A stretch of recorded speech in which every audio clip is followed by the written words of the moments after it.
नमस्कार बच्चों, आज हम 9th क्लास के रिवर सिस्टम पढ़ रहे थे। उसके आपको पता है कि फर्स्ट वीडियो और सेकंड वीडियो हमारा कंप्लीट हो चुका है। आज हम बात करते हैं अपनी वीडियो थर्ड के अंदर में। इसमें हम देखेंगे हिमालय की एक और रिवर सिंधु नदी।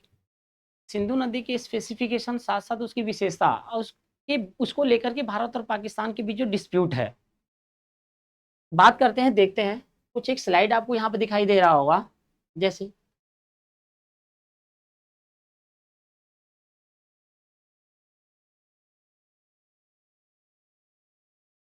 इस स्लाइड के अंदर में आपको ये वाटर सेपरेटर सॉरी ये वाटर के फ्लो को आप देख रहे हो।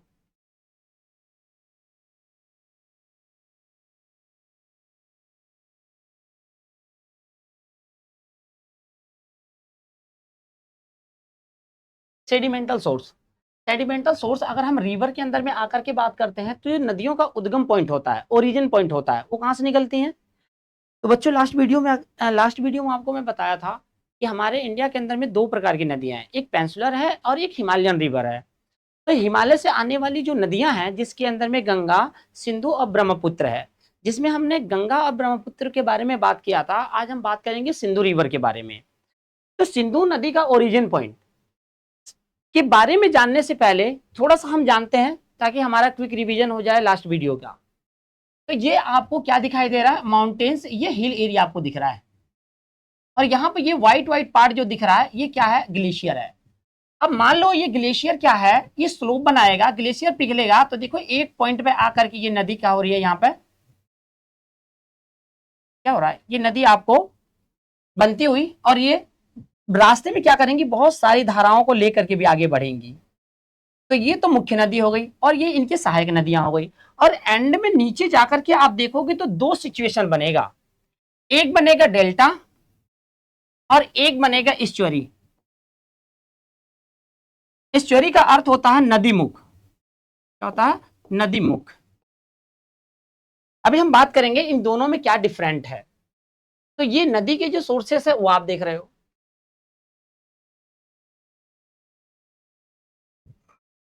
देखते हैं जरा हम अपने सिंधु नदी तंत्र के बारे में। ये आपको मैं एक स्लाइड लगा रखा हूं, और ये आपको दिख रहा होगा,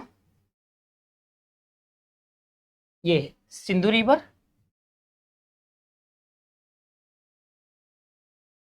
सिंधु रिवर। यहाँ पर हम बात करें बोखरचू ग्लेशियर, कैलाश पर्वत और चोमायुंग ग्लेशियर। ये कुछ ग्लेशियर्स यहाँ पे है। इसके अलावा आप देख रहे हो ये सतलुज नदी, यहाँ पे राकसताल और मानसरोवर झील, और एंड में ये ब्रह्मपुत्र नदी के साथ में कहीं आपको मिलता हुआ दिखाई दे रहा है। हम इसको समझते हैं एक एक करके, वास्तव में है क्या ये। सबसे पहले तो हमें ये पता होना चाहिए इसका ओरिजिन पॉइंट, और दूसरा हम यहाँ पर देख रहे हैं ये पाकिस्तान का आपको मैप दिखाई दे रहा है, और यहाँ पे एक इंडिया का मैप दिखाई दे रहा है। तो क्या इस नदी को लेकर के भारत और पाकिस्तान के बीच में कोई डिस्प्यूट है क्या? यहाँ पे क्यों लगाया गया है? तो हाँ है, क्योंकि इस नदी के पानी को लेकर के भारत और पाकिस्तान के बीच डिस्प्यूट है, लड़ाई चली। 1960 के अंदर में दोनों देशों के बीच एक ट्रीटी हुआ। तो इसमें पश्चिम से आने वाली नदियां और पूर्व से आने वाली नदियों को बांटा गया। तो हम देखेंगे क्या है इसके अंदर में, 80% वाटर का इस्तेमाल कौन करता है? पाकिस्तान, और 20% का भी हम इस्तेमाल करते हैं। तो अभी आप लोगों ने देखा होगा ये अपने जम्मू कश्मीर के अंदर में जो अभी हाल में ही एक आतंकवादी घटना हुआ, तो उस दौरान आप लोगों ने अगर थोड़ा बहुत न्यूज से जुड़े होंगे तो आपको इसके बारे में थोड़ा सुनने को मिला होगा कि भारत ने सिंधु नदी का पानी रोक दिया वगैरह वगैरह, कुछ चीजें आप लोगों ने जरूर सुना होगा। तो हम बात करते हैं है क्या इसके बारे में।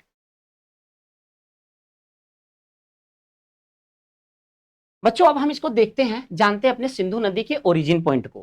तो यहां आप देखोगे सिंधु नदी का अगर जो एरिया की बात करूं, तो एरिया क्या होता है बच्चों? अगर मान लो कोई रिवर है, सिंधु नदी के एरिया के बारे में अगर हम बात करते हैं, तो मान लो कोई रिवर है, तो एरिया क्या होता है? कितना एरिया, कितना ये कवर करता है, स्थान कवर करता है, उसको बोला जाता है एरिया। तो सिंधु नदी अपने ओरिजिन पॉइंट से लेकर के और इसके एंड पॉइंट तक कितना एरिया कवर करती है? तो ये देख रहे हो आप लोग 11,65,000 किलोमीटर। कितना?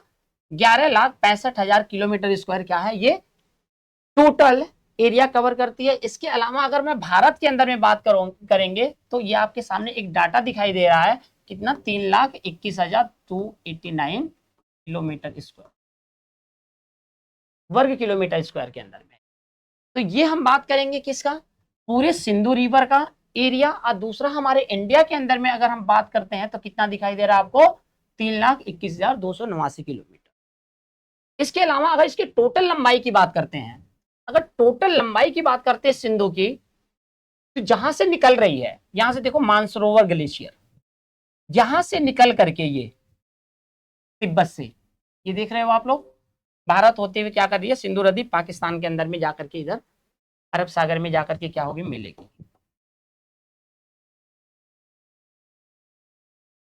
तो इसका जो टोटल, हम इसकी लंबाई की बात करेंगे बच्चों, हमने ऊपर में ना एरिया की बात किया था, कितना एरिया कवर कर रही है, लेकिन अगर इसकी टोटल लेंथ की अगर हम बात करते हैं तो ये 2880 किलोमीटर क्या करती है? एरिया कवर करती है।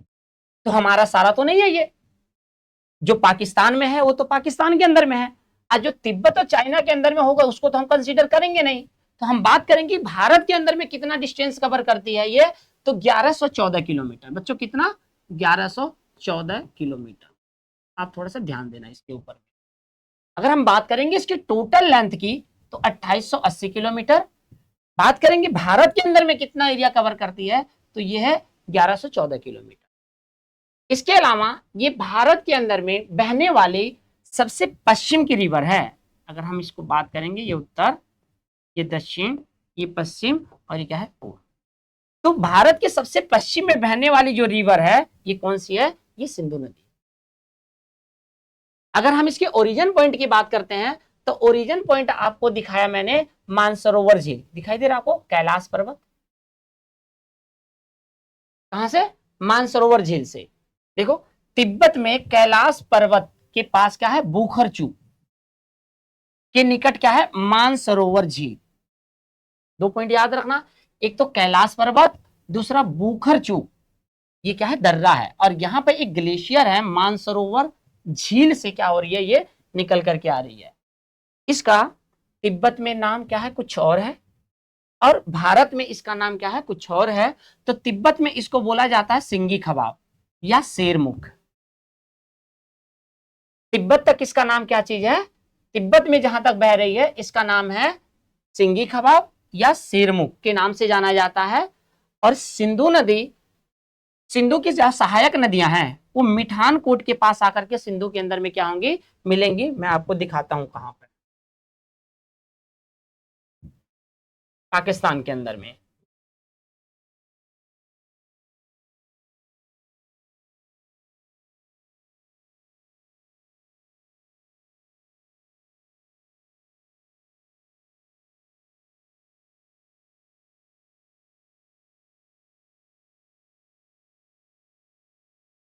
बच्चों देख रहे हो, इसके पानी को लेकर के दो देशों के बीच क्या डिस्प्यूट है? 1960 के अंदर में सिंधु जल समझौता होता है। ये पहला क्वेश्चन ध्यान रखना, आप लोगों के एग्जाम के अंदर में पूछा जाता है। आपके एग्जाम में पूछा जाता है कि सिंधु जल समझौता कब हुआ था? तो 1960 में। किसके किसके बीच हुआ था? भारत और पाकिस्तान के बीच में। तो ये क्या है? ये आपको भारत के प्रेसिडेंट दिखाई दे रहे हैं, और यहाँ पर ये पाकिस्तान के प्रेसिडेंट दिखाई दे रहे हैं। कौन है? ये अयूब खान, अयूब खान। और ये कौन है? पंडित नेहरू, पंडित नेहरू। कब? 1960 में भारत और पाकिस्तान के बीच क्या हो रहा है? समझौता हो रहा है सिंधु नदी के पानी को लेकर के। तो इस समझौते के अंदर में बात क्या हुआ था? तो ये समझौता कब हो रहा है? 19 सितंबर 1960 को हस्ताक्षर हुआ था। कितने? 6 नदियों को लेकर के समझौता हुआ था। और इस समझौते के अंदर में क्या बात हुआ है? 80% इस इस सिंधु नदी के पानी का इस्तेमाल कौन करेगा? पाकिस्तान करेगा। और 20% वाटर का इस्तेमाल कौन करेगा? भारत करेगा। तो बच्चों यहाँ से एग्जाम के अंदर में आपके क्वेश्चन एग्जामिनर क्या पूछेगा कि सिंधु जल समझौता कब हुआ है, किसके किसके बीच हुआ है? एक हमारे प्रेसिडेंट सेना के जनरल थे, जनरल अयूब खान, और दूसरा पंडित जवाहरलाल नेहरू। कितनी नदियों को लेकर के समझौता हुआ था? तो 6 नदियां। तो बच्चों ध्यान रखना है, जैसे मैं ये पश्चिम की बात करता हूँ और ये पूर्व की बात करता हूँ, तो पूर्व से आने वाली 3 नदियों के पानी का इस्तेमाल कौन करेगा? पूर्व से आने वाली 3 नदियां हैं, उन 3 नदियों का 3 नदियों पर नियंत्रण किसको मिलेगा? भारत को। और इधर से मिलने वाली जो 3 नदियां होंगी, उन 3 नदियों के ऊपर में कंट्रोल किसका रहेगा? पाकिस्तान का रहेगा। मैं बात करता हूँ तीनों नदियां कौन से हैं। तो सबसे पहला 19 सितंबर 1960 को, दूसरा 6 नदियों को लेकर के समझौता हुआ है। 80% वाटर का इस्तेमाल कौन करेगा? पाकिस्तान। और 20% वाटर का इस्तेमाल कौन करेगा? भारत करेगा। तो यही मैंने बता दिया आपको। पूर्व की 3 नदियां कौन कौन सी? एक राबी, ब्यास और सतलुज। बच्चों कौन सा? राबी, सतलुज एंड ब्यास। इसके अलावा पश्चिम की 3 नदियां हैं, कौन कौन सी है? सिंधु, चिनाब और झेलम के पानी का उपयोग कौन करेगा? भारत। इसके अलावा कुछ डाटा और यहाँ पर आप देखोगे, किसके किसके बीच ऑलरेडी मैं पहले आपको बता चुका हूं कि भारत के प्रधानमंत्री पंडित जवाहरलाल नेहरू और पाकिस्तान के प्रेसिडेंट होंगे जनरल अयूब खान।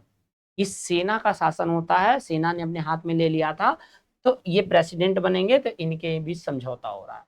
तो ऑलरेडी वही डाटा यहाँ पर भी लिखा हुआ, सिंधु जल समझौता के तहत 6 नदियां पश्चिम और पूर्व के अंदर में बांटा गया था। पूर्व क्षेत्र के अंदर में जो नदियां हैं कौन से? राबी है, ब्यास है, सतलुज है।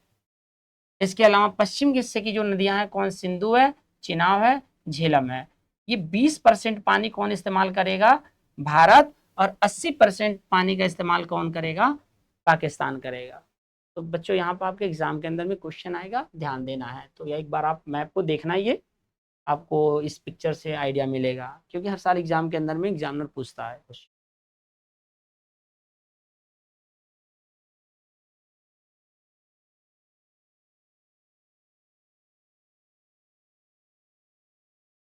सिंधु की प्रमुख सहायक नदियां। सहायक नदी क्या होती है बच्चों? मान लो देखो हिमालयन से अब नदियां क्या हो रही है कि ओरिजिन पॉइंट होगा, यहां से निकल करके आ रही है, तो इसके रास्ते में जो छोटी नदियां आकर के मिल रही हैं वो क्या कहलाएंगी? सहायक नदियां कहलाएंगी। तो सिंधु की जो सहायक नदियां हैं, हम देखेंगे दो साइड से, एक है लेफ्ट हैंड साइड से और एक सॉरी राइट हैंड साइड से, और दूसरा कौन सा? लेफ्ट हैंड से। तो एक है दाहिने से मिलने वाली नदियां, मान लो ये नदी है, ये नदी है, तो ये नदियां इधर से मिल रही है और ये नदियां क्या हो रही है? इधर से आकर के मिल रही है। तो एक दिखाई दे रहा कौन कौन सा? बाएं से मिलने वाली नदियों में एक है श्योक, गिलगित, काबुल, कुर्रम और कोमल। किधर से है ये दाएं साइड से मिलने वाली सिंधु के अंदर में उनकी सहायक नदियां हैं।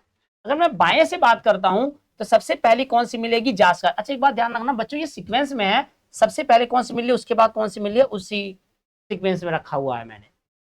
आपको क्या दिखाई दे रहा है? एक जास्कर है, पंचनद है, झेलम, चिनाव, राबी, ब्यास और सतलुज है। कौन कौन सी है बच्चों?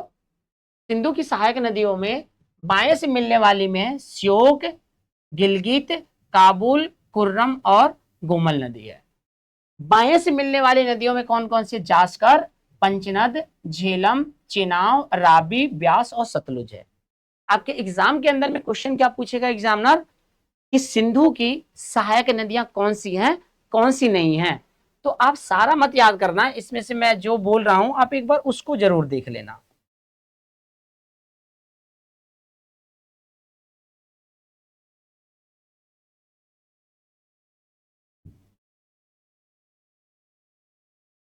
कौन कौन सी? एक आप ध्यान रखना है चिनाव,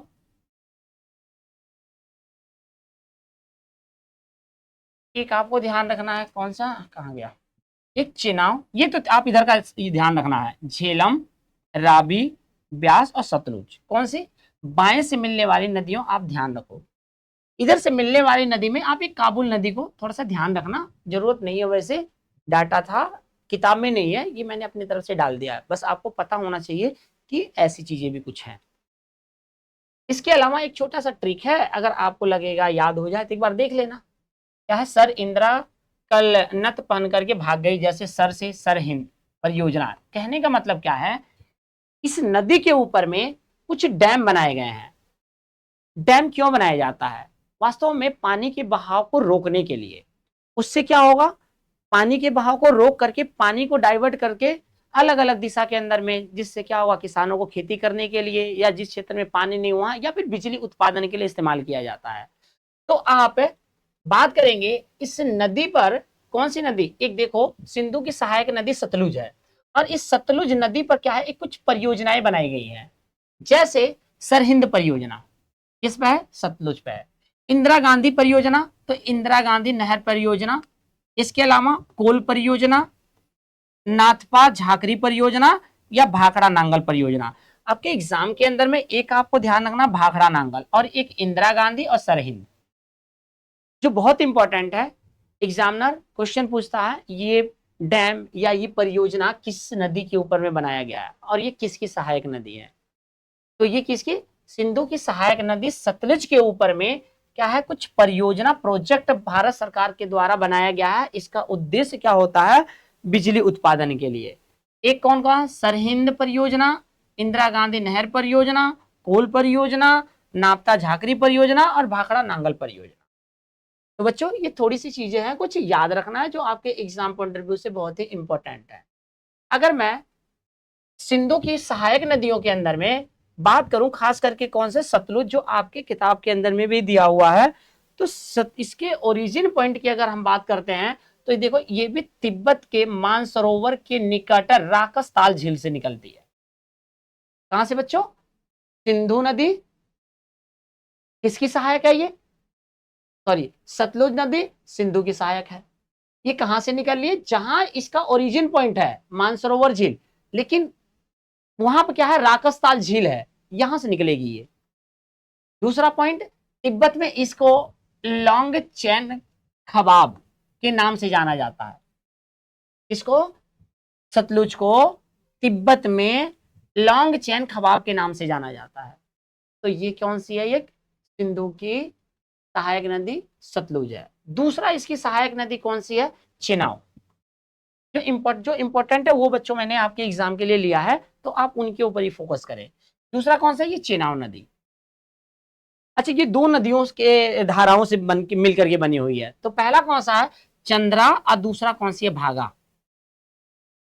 दो नदियों से मिलकर के बनी है, और सिंधु की सबसे बड़ी सहायक नदी है। ये इंपॉर्टेंट है।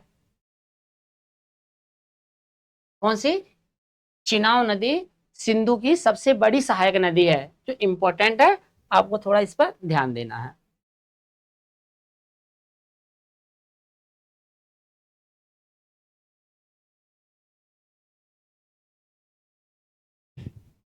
अगला है बच्चों सिंधु की ब्रह्मपुत्र नदी।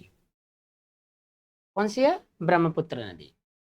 अगर आप ब्रह्मपुत्र नदी के ओरिजिन पॉइंट को देखो, कहां कहां से होकर के बह रही है, तो यहां पर देखोगे चोमा युंग ग्लेशियर। यहां पर आ जाओ, पहले देखो इसकी टोटल लंबाई कितनी है? 2900 किलोमीटर।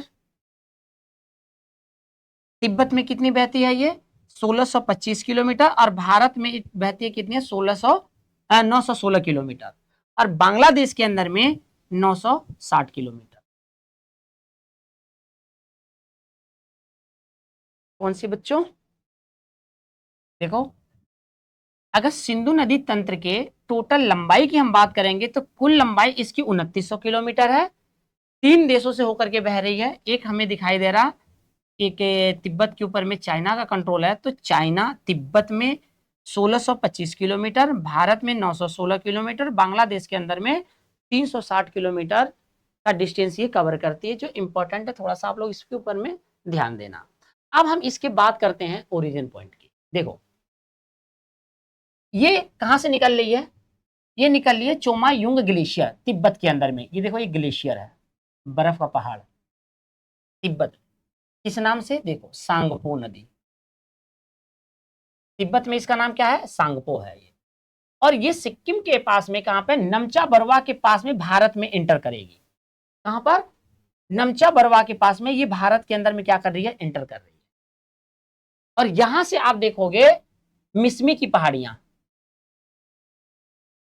देखो, दिबांग नदी, ये आकर के यहां पर मिल रही है सदिया के पास में। दूसरा एक ग्लेशियर है जयाल छू ग्लेशियर, ये लोहित नदी, देखो यहां पर सदिया के पास ये भी। आप यहां से आगे बढ़ोगे तो देख लो माजुली द्वीप, बहुत इंपॉर्टेंट है, नदी द्वीप है। तो नदी के अंदर द्वीप क्या होता है, जो वो स्थान जो चारों साइड पानी से घिरा हो उसको क्या बोला जाता है, नदी द्वीप बोला जाता है। तो आप देख रहे हो माजुली द्वीप, यहाँ से एग्जाम में क्वेश्चन आता है दुनिया की सबसे बड़ी नदी द्वीप कौन सी है, तो ये माजुली नदी के ऊपर में। ये आप आओगे तो यहाँ पर देखोगे पक्के रिजर्व बनाए गए हैं यहाँ पे, और यहां से देखो ये वाला पॉइंट,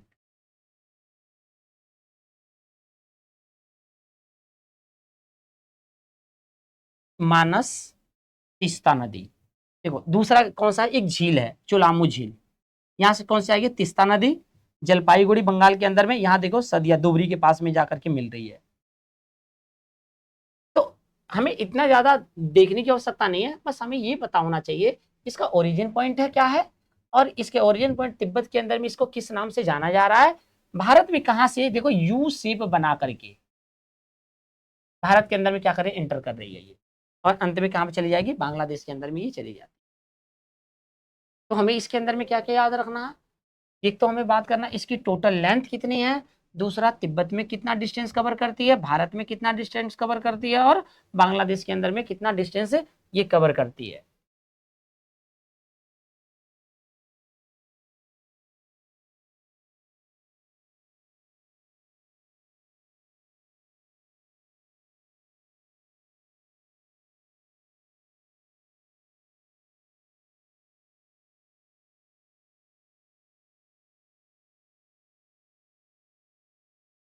तो हमने अभी बात किया उधर, देखो क्या है इसका, अगर हम ओरिजिन पॉइंट की बात करेंगे, टोमायुंग ग्लेशियर से हिमनद से निकलती है, तिब्बत में इसको किस नाम से जाना जा रहा है, सांगपो नदी के में। ये भारत में अरुणाचल प्रदेश में सदिया के पास भारत में प्रवेश करती है, और यहाँ पर इसका नाम क्या पड़ता है, दिहांग के नाम से जाना जाता है।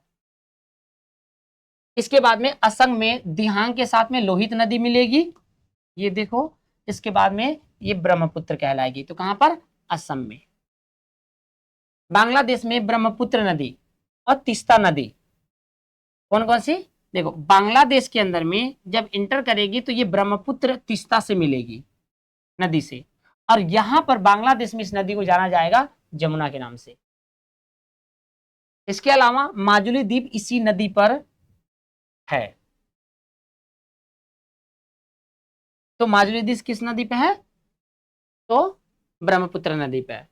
अंत में यह नदी क्या करती है, देखो अंत में यह नदी पद्मा नदी और गंगा नदी के साथ मिल करके सुंदर वन डेल्टा का निर्माण करती है, जो बहुत इंपॉर्टेंट है।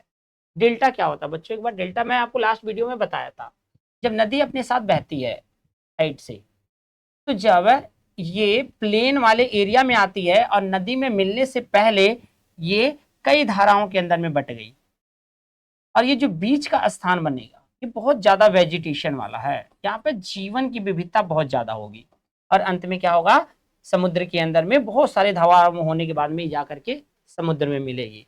तो आप जो सुंदरवन डेल्टा देख रहे हो, किस किस नदी, पद्मा नदी और गंगा नदी के साथ मिलकर के सुंदरबन डेल्टा का निर्माण होता है, किया गया है, बंगाल की खाड़ी में अंत में क्या होती है, विलीन हो जाती है।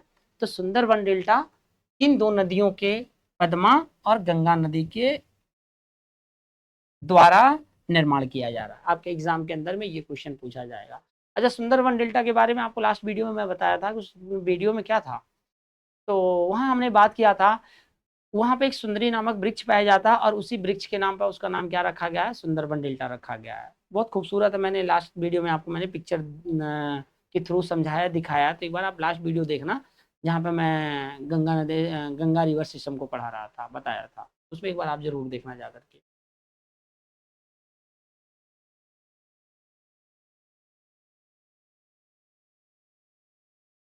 इसके अलावा हम बात करेंगे बच्चों ब्रह्मपुत्र की सहायक नदी, ब्रह्मपुत्र और उसकी सहायक नदियां। तो देखो कौन कौन सी है ब्रह्मपुत्र की सहायक नदी, एक है संकोश, दूसरा है तिस्ता, सुवर्णसिरी, धनसिरी, बराक और सुरमा। तो ये कौन सा है जो मेन नदी के अंदर में रास्ते में बीच में छोटी छोटी नदियां मिलती है उनको बोला जाता है सहायक नदी। तो ये ब्रह्मपुत्र की सहायक नदी संकोच नदी, तीस्ता नदी, सुवर्णसिरी, धनसिरी, बराक और सुरमा नदी। तो ये हम लास्ट वीडियो के अंदर में, लास्ट स्लाइड के अंदर में हमने देखा थी, वही है।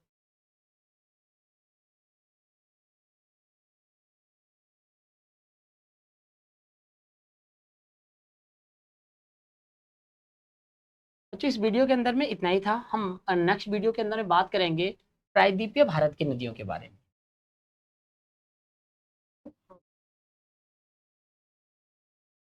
हम बात करेंगे कौन से, प्रायद्वीपीय नदियों के बारे में। तो यहाँ से दो प्रकार की, तो प्रायद्वीपीय नदियों के बारे में थोड़ा सा बता देता हूँ कौन कौन से। एक तो प्रायद्वीप के बारे में बताता हूँ। अच्छा, प्रायद्वीप का मतलब जिस वाले पार्ट से निकलने वाली जो नदियां हैं, ये नदियां क्या है, छोटी होती हैं और इनके अंदर में साल भर पानी नहीं होता। पहला नंबर तो ये। दूसरा, लेकिन इनका बहुत बड़ा रोल है भारत की इकोनॉमी के अंदर में। तो इसमें हम बात करेंगे प्रायद्वीपीय पेंसुलर रिवर के बारे में। तो इसमें हम देखेंगे कौन कौन सी, नर्मदा नदी, ताप्ती नदी, गोदावरी और महानदी। इसके बाद में कृष्णा और कावेरी। तो हमारे प्रायद्वीपीय भारत से निकलने वाली कौन कौन सी नदियां, नर्मदा, ताप्ती, गोदावरी, महानदी। तो इन नदियों के बारे में हमें बात करता है। तो मिलते हैं हम नेक्स्ट वीडियो में।